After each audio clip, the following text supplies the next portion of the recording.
Hello again. Your Kuya is back with another scary story. I hope you share your stories and experience with the paranormal. This one, I believe, is close to the heart of many. I call it Albularyo. In every Filipino family, there comes a time when we turn to the local healer, the Albularyo, rather than a doctor. These healers, with their mysterious herbs and ancient prayers, don't ask for payment. Whatever you feel like giving is enough, but everyone knows they do more than cure illnesses. They fight off spirits, break curses, and ward off creatures not of this world. I often wondered, what makes a powerful Albularyo? What kind of training do they go through? How does one even learn such things? I was about to find out, in ways I never could have imagined. One family trip took us back to my mother's province in Bicol. It wasn't a vacation. My great-grandmother and grandmother had fallen ill, both of them, almost simultaneously. The doctors couldn't explain it. No diagnosis, no treatment that worked. So off we went, hoping a renowned Albularyo could help us. Finding him was an ordeal. We had to cross a vast stretch of farmland, hectares upon hectares. Cars couldn't reach him. We had to walk, navigating narrow paths between the crops.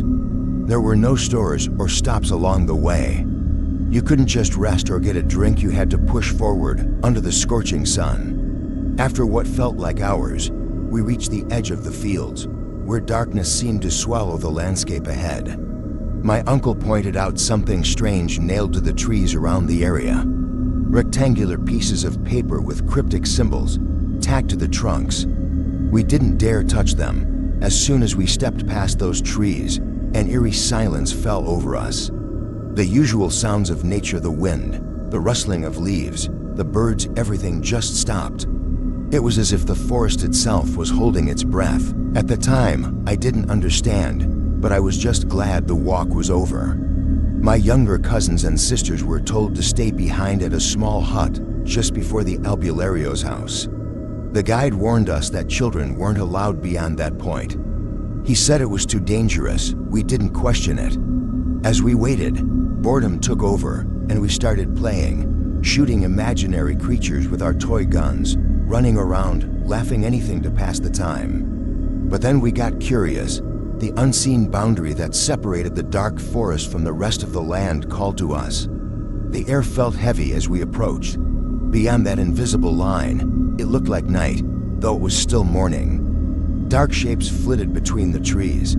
Something or someone was moving out there, jumping from branch to branch. It wasn't an animal, it was too fast and too human-like. Before we could step closer, the guide appeared out of nowhere. His face was pale, his voice low as he guided us back to the hut. He climbed up the nearest coconut tree effortlessly, and within seconds, he was tossing us fresh coconuts. The cold liquid inside felt unnaturally refreshing, almost like it had been chilled, though there was no way it could have been. Time dragged on, and we grew impatient. The more we waited, the more the air felt wrong, thick and oppressive. We decided to sneak toward the Albularyo's house, where our parents were gathered. What we saw made our skin crawl. The house looked normal, but above it, a swirling mass of dark clouds loomed as if the very sky was cursing it. The air around the house was heavy with dread, and from the small window, we saw the Albularyo staring directly at us, his eyes glowing with warning. The window slammed shut. Half an hour later, my parents emerged with the Albularyo. The tension in their faces told me everything. Something evil had its grip on my grandmother and great-grandmother. The Albularyo said he would do everything in his power to fight it, but it was powerful. He wasn't sure if he could win. The walk back to the car was different. Every step felt heavier, as if the earth itself didn't want to let us go. The silence was suffocating, and when we finally reached the van, we asked my mom what had happened. Her voice trembled as she told us. There was something dark and malevolent, something beyond human understanding that had latched onto both our grandmother and great-grandmother. The Albularyo had agreed to come with us to Manila to continue treating them, but he warned that there would be a cost. He could help, but the evil was stronger than anything he had faced before. The rituals that followed were intense. Latin prayers filled the air, echoing through the house as the Albularyo battled the unseen force. There were screams, some human, some not. My grandmother convulsed, her eyes rolling back as the room seemed to shift around her. And then, silence. The Albularyo collapsed, spent. He had done what he could. My grandmother and great-grandmother recovered. But the next day, we received the news. The Albularyo had passed away. He had given everything to save them, his life for theirs. To this day, I don't fully understand what happened in that house, but I know this: there are dark forces in this world.